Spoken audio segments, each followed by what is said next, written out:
굉장히 많이 선배님이세요. 가뜩이나 깜찍해서 미치겠는데. 절대 동안 이미지가 강하기 때문에 사실은 같이 옆에 있기 싫죠. 예. 아, 동안이란 말은 안 싫어요. 어린 왕자라는 별명을 싫어요. 네. 오늘 유난히 헝클어진 머리 너무나 마음에 안 들어. 가수 이승환. 그와 함께 22년. 그대가 직접 써준 차도 야릇한 고마워요. 그에게 가장 잘 어울리는 이름은 가수 이승환이다.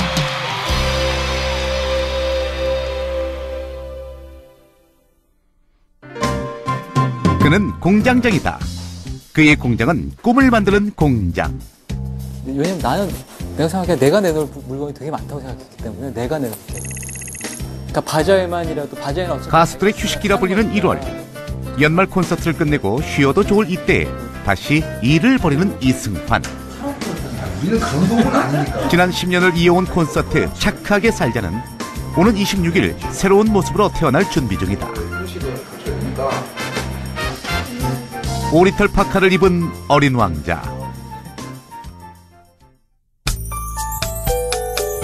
이승환과 인사이드 스타의 첫 만남. 규칙적인 아침 6시에 자서 오후 1시에 일어나서 2시에는 밥 먹고 왜냐면 집 밖에 잘 안 나가니까 규칙적인 생활이 가능하거든요. 그러니까 완전 히키코모리 거의 그런 상황이죠. 심심하시면 않으시나요? 절대 심심하지 않다는 걸 몇 번 집에 놀러 온 사람들은 알고요. 집에 놀거리들이 너무 많고, 거기다가 작년 12월 28일 날, 공연이 26일 날 끝났는데요. 정말 적적하더라고요. 그래서 강아지를 샀어요. 그랬더니, 완전 심심할 틈이 없는 것 같아요. 강아지 때문에. 이번엔 살아있는 강아지. 이번에 살아있는 강아지. 춤추는 거 볼까요? 백돌아.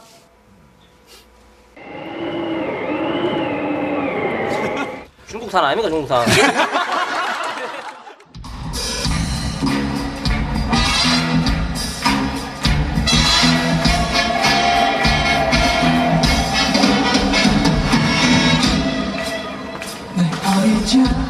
크리스마스는 공연과 함께였다.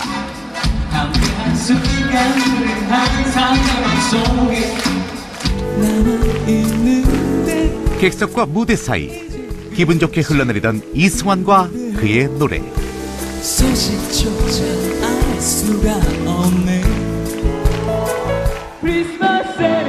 그렇게 훌쩍 22년이 흘렀다. 한 17군데 퇴짜 맞았으니까요. 그리고 한 군데는 1년 반가량을 군포에 회사가 있었는데 그 회사를 일주일에 한 번씩 매일 오라고 그래서 매일 가서 아침에 가서 저녁까지 기다리는 일을 했었어요.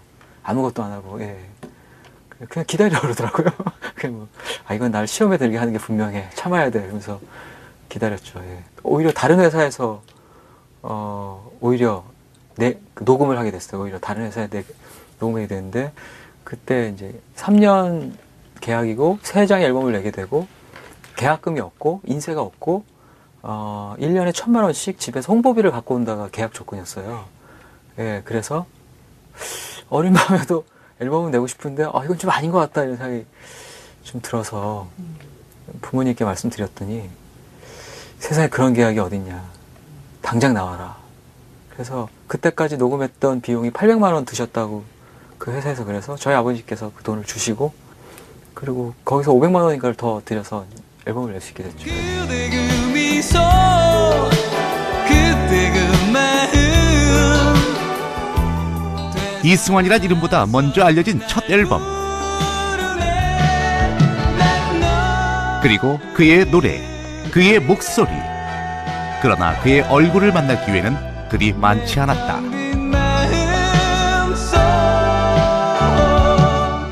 이승환 씨의 곡들이 TV라든지 이런 데서 들려지지 않았음에도 불구하고 음악하는 사람들 사이에서도 뭔가 인디적인 성격을 갖고 있으면서도 대중 친화적이다라는 어떤 그런 이유로 굉장히 많이 회자가 됐었어요. 근데 그러니까 텅 빈 마음이 처음부터 뭐 곡 한 번 나오자마자 성공을 한 건 아니에요. 왜냐면 이승환 씨가 TV에 많이 출연을 안 했기 때문에. 그런데 라디오를 통해서 입소문이 나면서 앨범이 팔리고 앨범에 수록된 곡들이 계속 끊임없이 좋다고 회자가 되면서 이승환 씨가 거의 한 데뷔 1년여 사이에 이제 어느 순간 스타가 돼버리는 그런 현상을 나왔다고 볼 수 있죠. 아, 정말 기분 좋았죠. 그러니까 지금 22년 됐는데 그 가장 기분 좋았던 때가 1집 때였던 것 같아요.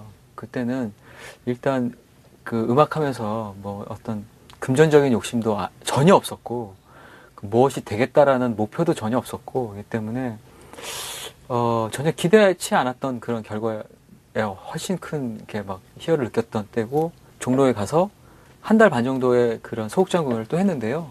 첫날 공연에는 6분인가 7분 오셨었어요. 근데 마지막 공연에 매진되고 그 9월 초인가 그때 차트의 제 앨범이 드디어 1위를 하게 됐어요. 기다린 날도 지워진 날도 다 그대를 그 노래. 그 노래를 들으면 갑자기 타임머신 타고 돌아가는 거죠. 돌아가서 그리고 그 노래 듣고 형님한테 전화 걸면 내가 진짜 이 사람하고 전화하는 거야? 막 이런 생각이 들 정도로 기다린 날도 지워진 날도 다 그대를 위했던 시간인데 너 언제까지 그대를 그리워해. 사랑도 이별도 그 안에 다 있었다. 버릴 곡 하나 없던 앨범. 수록곡 대부분이 사랑받았지만 그럴수록 그는 더욱더 얼굴 없는 가수로 TV 밖으로 벗어나는 길을 택했다. 그냥 그렇게 생리에 맞지 않아 막 스스로 이렇게 약간 치기 어린 게 있었죠. 예, 물론 그 당시 또 저희 아버지께서는 이제 투자한 금액이 있으셨으니까 너 따위가 뭐라고 무슨 이승환 나부랭이가 왜 TV를 안 하냐고 막 타박을 많이 하셨는데 TV 생방송 그 가요 순위 프로그램을 끝내고 나갔는데 팬들이 밖에 2열 종대로 이렇게 막 많이 있으시고 차가 한 대씩 들어와서 이렇게 마치 이렇게 뭐랄까 가수를 모셔가는 느낌? 예, 좋은 차들이 막 들어오면서 근데 내가 이걸 계속하면 내가 약간 바뀔 수도 있어. 우쭐거리고 으쓱거리면서 사람이 이렇게 말하자면 우리가 싫어하는 연예인들이 싫어하는 말 중에 하나가 너 연예인 같아라는 말이잖아요. 그래서 연예인화 될 수도 있어. 방송 나오면 안 될 것 같은데. 일단 그때는 그걸로도 됐던 시기였거든요. 그러니까 공연만 많이 하고 라디오에 음악만 많이 나와도 100만 장을 판다 이러면 할 필요가 없는 거거든요. 하기 싫은 사람은. 그러니까 안 했고 안 해서 오히려 더 성공한 부분도 있다고 보고요. 그거는 본인의 선택이었고 어떻게 보면 이승환이라는 가수의 어떤 이미지를 만드는 데는 굉장히 좀 좋은 선택 아니었나 싶어요. 이승환 씨가 만약에 좀 더 그 대중과 만나려고 좀 뭐 브라운관에서 더 자주 얼굴을 보이셨다면 글쎄요. 이승환은 라이브의 강자다라는 이미지가 다소 희석되지 않았을까요? 자신의 세계를 지킨다는 건 거창한 고민이 아닌 단순하고 명쾌한 선택으로 이루어진다. 이승환은 그것을 이미 알고 있었다.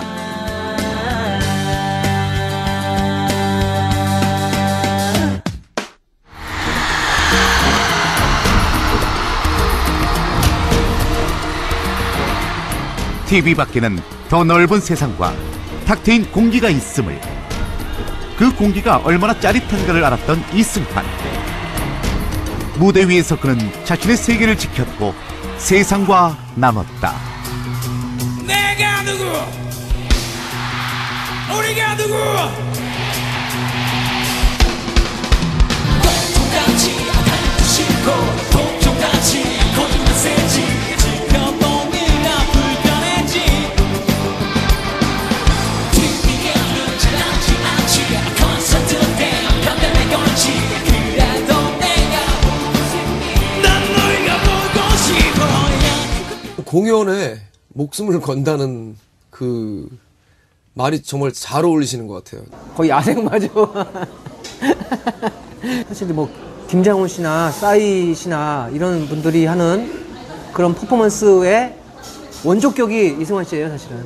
우리나라에서 공연이라는 건 그냥 그 원곡을 그대로 연주를 한다거나 좀 편곡을 바꾼다라는 거지, 그걸 어떤 거대한 쇼로 받아들이는 사람들은 거의 없었던 것 같아요. 그런데 이승환 씨가 등장하고 이승환 씨가 그것들을 발전시켜 나가면서, 특히 그 공연이라는 게 단지 소리를 들려주는 게 아니라 총체적인 쇼다라는 걸 보여준 정말 희귀한 뮤지션이었던 것 같아요. 15년을 같이 했는데도 공연 스케줄이 잡히면 되게 좋아요. 같이 일하는 사람들도 아직도 되게 많은 기대를 가지고 있어요. 이번에는 저분이 또 무슨 생각을 하며 뭐를 만들려 그럴까. 저 스스로도 제 공연이 그러니까 최고란 말을 잘 안 써요, 제가 원래. 근데 솔직하게 얘기하면 공연은 최고인 것 같아요. 근데 예전에는 이승환 공연이 약간 입문용이었기도 했었어요. 공연 입문할 때는 이승환 공연을 봐라, 뭐 재밌다, 나만큼은 완전하게 다른 공연을 하고 싶은 거죠. 공연을 향한 욕심, 그 꿈은 또 다른 꿈을 만들었다. 드림 팩토리는 꿈의 완성이자 새로운 시작, 파격적인 도전이었다. 예, 저희 드림 팩토리 스튜디오는요,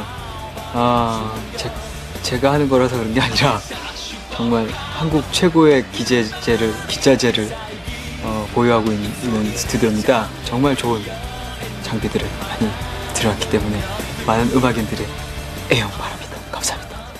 그때 저한테는 굉장히 충격이었어요. 대한민국 대중음악 스타가 직접 그렇게 어떤 하나의 프로덕션을 만들어가지고 녹음실부터 어떤 관리, 아티스트 관리까지 하는 어떤 그런 시스템을 보고, 어떤 녹음실에 투자하는 것들도 다른 녹음실과는 좀 차별되는 정말 그 좋은 사운드라든지, 뭔가 제작자 이승환으로서의 모습에도 제가 그 부분을 굉장히 많이 인정을 하게 됐던 부분이 시작이 되는 거죠.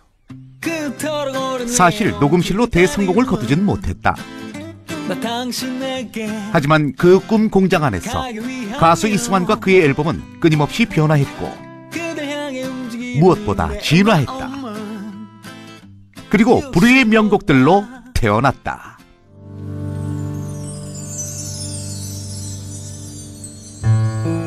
천일 동안 난 우리의 사랑이 영원할 거라 믿었었던 거죠. 어리석게도 그런 줄만 알고 있었죠. 천일 동안이야말로 진짜 제 생계를 거의 한 15년 동안 책임진 노래라고 생각하고요. 그리고 사집부터는 별로 안 부끄러워서 그렇게 뽑아주시면 좋아라 하고요. 그의 사집 휴먼, 스스로 인정하는 부끄럽지 않은 첫 앨범이다. 그게 되게 좋은 그 울림을 갖고 있는 스튜디오가 어디 있대요. 근데 우리가 거기 가서 녹음하는 건 너무 멀고 그러니까 소리가 확실히 좋아지냐? 너무 좋아진대요. 그래서 정말 녹음한 소리를 다시 보내서 거기서 스피커로 틀어서 그 울림만 다시 녹음해서 받아온 적도 있을 정도로 굉장히 세밀한 작업을 하시는 거예요. 까다롭죠. 예. 근데 음악하는 동안에 까다롭다는 거는 나름대로 칭찬이에요. 예. 그게 이제 뭐 밥 먹는데 까다롭다거나 이렇게 여행 갈 때 까다롭다거나 그런 게 아니라 음악할 때 까다로운 거니까 그건 얼마든지 저희가 수용해야 되는 거라고 봅니다. 음반을 제작할 때 그 사운드의 질, 소리의 질감을 더 향상시키기 위한 것이 그 당시 어떤 그 과제였거든요, 가수들의. 그런데 이승환 씨를 기점으로 그런 것들이 굉장히 일반적으로 변한 것들이 있고, 그리고 나서 이제 점점 우리나라의 사운드가 좋아진 것도 있고, 이승환 씨는 여전히 그럼에도 최고 수준의 사운드를 들려주는 것 같아요. 제가 성격이 그 100마디 칭찬보다 1마디 비난에 무릎 꿇는 성격이에요. 저는 일생을 통틀어 그러니까 절대 욕먹을 짓 하지 말자. 최소한 팬들한테만큼은 욕먹지 말자. 예. 그런 이승환의 마음을 가장 잘 아는 것도 그의 팬들이다. 2년 전 그 가을, 팬들은 광화문 전광판 광고로 그의 데뷔 20주년을 축하했다. 20년 동안 그의 음악을 들으며 그를 사랑했던 팬들도 나이가 들었다.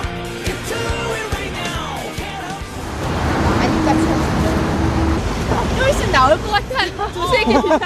이승환의 음악과 함께 연애도 했고 이별도 했고 지금은 모두 추억이 됐다. 뭔가 좀 의미 있는 걸 하고 싶었고 솔직히 전 되게 좀 자랑하고 싶었었어요. 그러니까 내가 좋아하는 가수가 한쪽 분야에서 20년을 해왔다. 너희들 이런 거 알고 있느냐. 사실은 좀 그렇게 좀 알리고 싶었던 마음이 전 솔직히 좀 더 많았었거든요. 그렇게 했다는 것 자체가 너무 뿌듯했어요. 언니들도 그렇고 오빠들도 너무 뿌듯해가지고 우리 공장장이 살았다. 막 이렇게 딱 보여줄 수 있다는 그 자체로만해도 너무 좋았어요. 근데 공장장님 기본적으로 팬들이 이렇게 뭘 돈 쓰고 이러는 거 별로 좋아하지 않으시는 스타일이라 그 속내는 어떠실지 좋으셨을지 어떨지 저희는 뭐 알 수 없죠. 20년이 인생의 절반 즈음인 사람들. 학창시절, 군대, 결혼식을 거쳐 직장까지. 그들의 추억이란 책 속에서 이승환의 노래는 참 소중한 책갈피다. 그것은 이승환에게도 마찬가지다. 너무 나이가 이제 고령 됐으니까 애들이 어우 앞에 보면 자글자글해요. 공연 때도 얘기 많이 하는데 어우 자글자글하다고 마음이 짠하다고. 이 눈이 많이 오고 있더라고요. 근데 여기서 잠깐만 역시 우리 관객들 평균 연령대 보이기 시작해 지금. 자, 내가 만일에 아이돌 가수의 콘서트였는데 여러분 눈이 와요 그러면 너무 좋아라 이럴 텐데 씨. 세차해야 돼. 뭐 사랑해요 이런 말 못하니까 사랑까지 할까요? 내가 그 팬들은 사랑까지 하는 건 좀 그렇지 않아요? 자랑스럽습니다. 그런 말을 하는데 이게 성격인 것 같아요. 되게 못하겠어요. 너무 쑥스러워요. 네, 만나면 되게 쑥스럽고 그게 또 무리가 지어져 있으면 더 쑥스럽고 네. 그렇죠. 특별하죠. 그리고 이제 얼굴이나 사실은 사실 이름도 알아요. 근데 다만 그냥 뭐 얘기할 데가 없으니까 뭐 알아요 이렇게 얘기할 수 뭐 예, 그러니까 모르는 척해도 다 알고 있다. 애써 감추기도 하고 한껏 내비치기도 하는 것. 이승환에게 마음이란 정이란 그런 것이다. 아버지가 예전에 밥값, 술값을 아끼지 마라. 라고 얘기하셨거든요. 그래서 그 팔자가 99.8%의 밥값과 술값을 내는 팔자라고 스스로 얘기하는 게 늘 내요. 제가 모든 밥값과 술값을. 그게 제가 집 밖에 안 나오기 시작하면서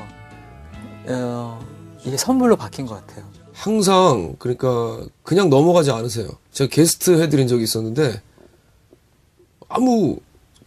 저희는 뭐 무대에 서기만 해도 저희는 영광인데 공연 끝났는데 자전거를 한 대 주시더라고요. 고가의 자전거를.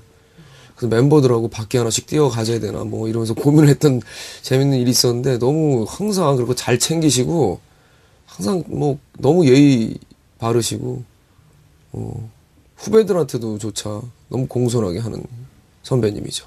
그러니까 저에게는 그런 선배가 몇 분 있어요, 몇 분. 진짜 어떤 부탁을 하든지 간에 다 들어줄 수밖에 없는 선배들. 그러니까 이승환 씨 특히.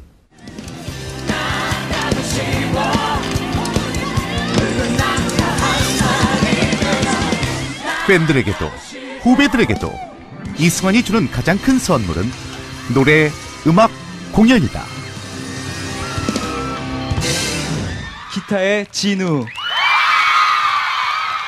그리고 건반의 유희열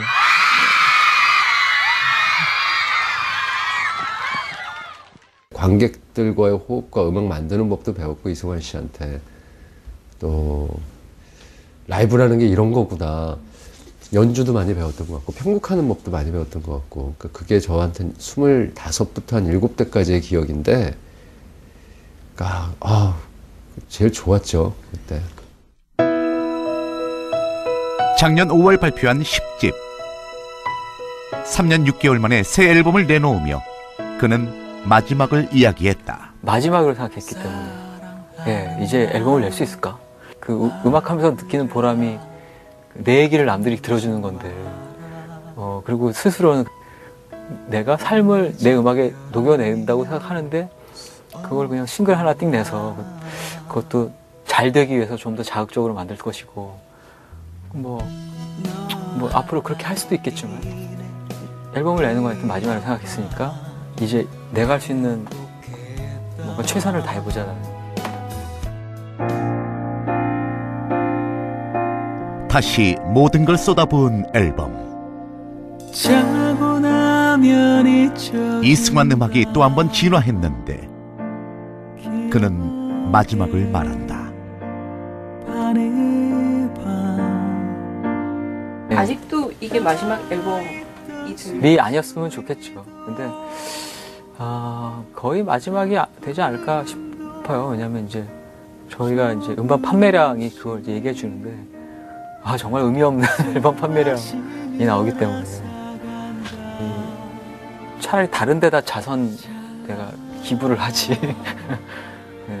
내가 혼자의 어떤 성취감을 위해서 이렇게 계속 하는 건 일단 그 경제 활동이라고 전혀 부를 수 없고 취미 활동이라고 딱 들어갔을 때 할 수 있는 것 같은데 취미 활동을 이렇게 몇 억씩 들이면서 하는 건 무의미한 것 같아요. 네.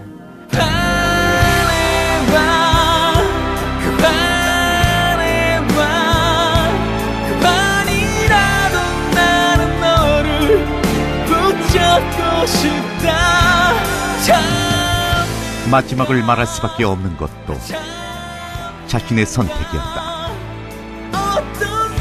그리고 그 선택에 후회는 없다.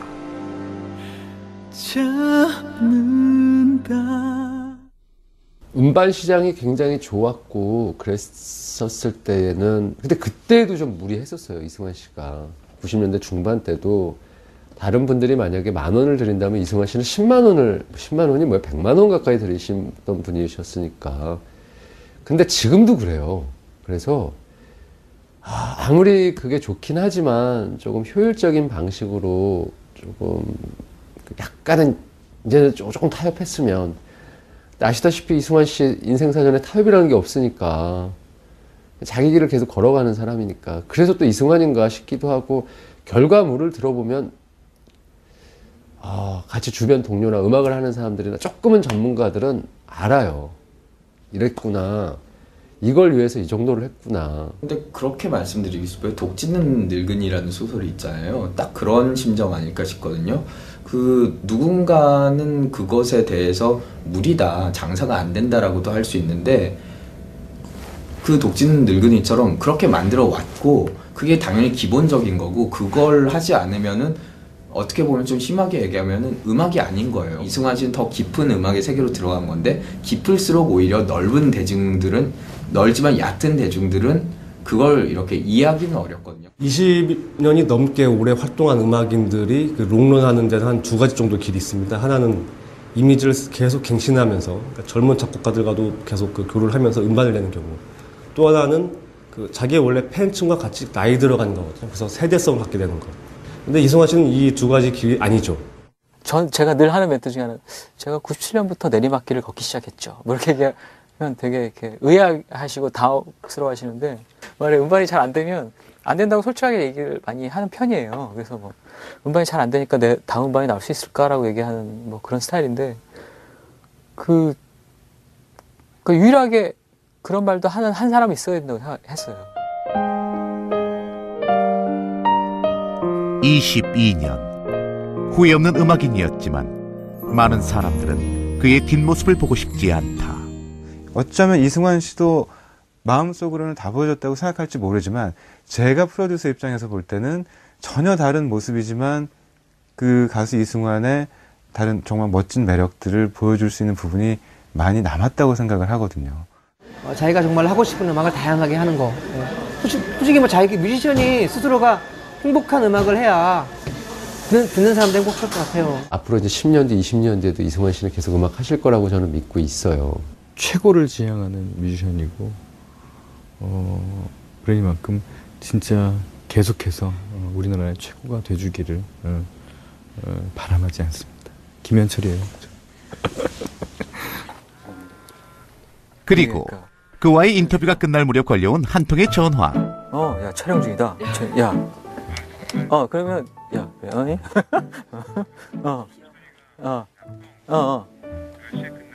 나 8시 끝날 것 같아. 죄송해요. 야, 오늘 술 사지 않려는데? 모든 통화 내용을 듣고 있어, 지금.